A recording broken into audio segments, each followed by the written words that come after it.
ሰላም ሰላም፣ እንዴት ናችሁ?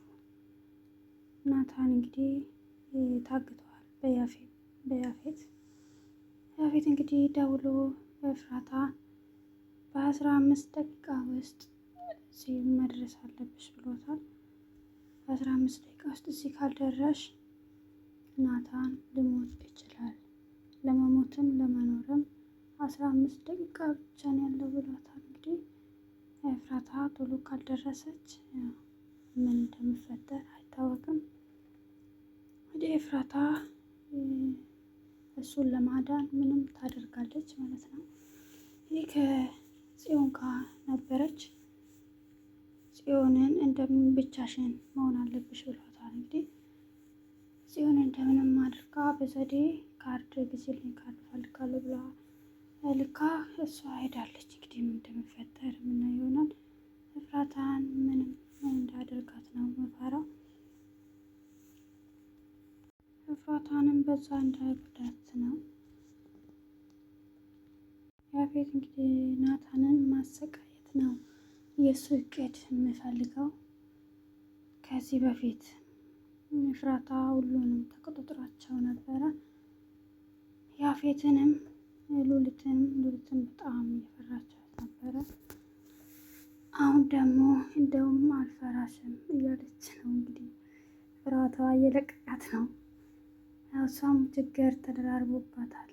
ኤፍራታም በአንድ በኩል ቤዛም እሷን ለማስወገድ እየጣረች ነው ማለት ነው። በዚህ በኩል ደግሞ ያፌት ኤፍራታ በጣም ጠንካራ ሆና ነበር። እንግዲህ ሁሉንም በፊት በጣም ለሁሉም ሰው ታዛዥ ነበረች። አሁን ምንም ነገር አበግራትም ማለት ነው። ምንም ለማድረግ ወደኋላ አትልም። ቀና ብላ ሰውን ማታይ ልጅ አሁን ቤዛንም በጥፊ መታቻት ማለት ነው። እንግዲህ ችግር ሲገጥመን ጠንካራ እንድንሆን ያደርገናል ማለት ነው። እንግዲህ ናታን መሞት የለበትም። ናታን ከሞተ በጣም ያስጠላል ድራማው።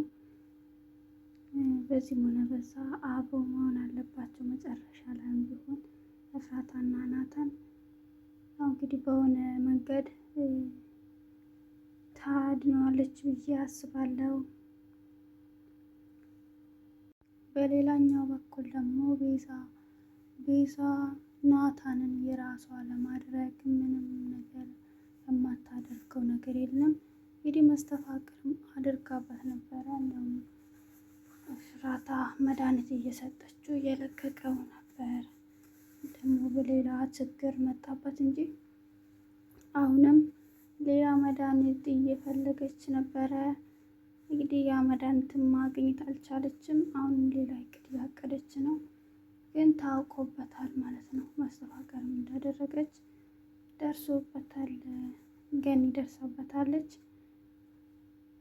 እሷ ደግሞ ገኒንም ከዛ ቤት ለማስባረር ልታባርረው ነው ማለት ነው። ያው በምንም ሆነ በምንም ገኒ ጠንካራ ነች።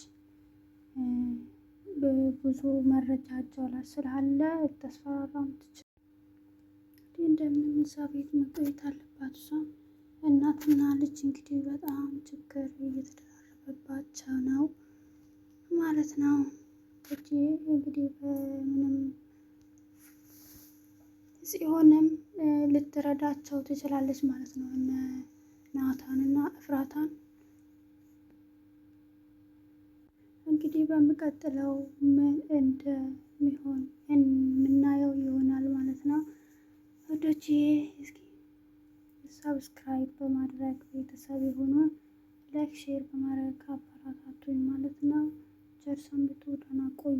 አመሰግናለሁ።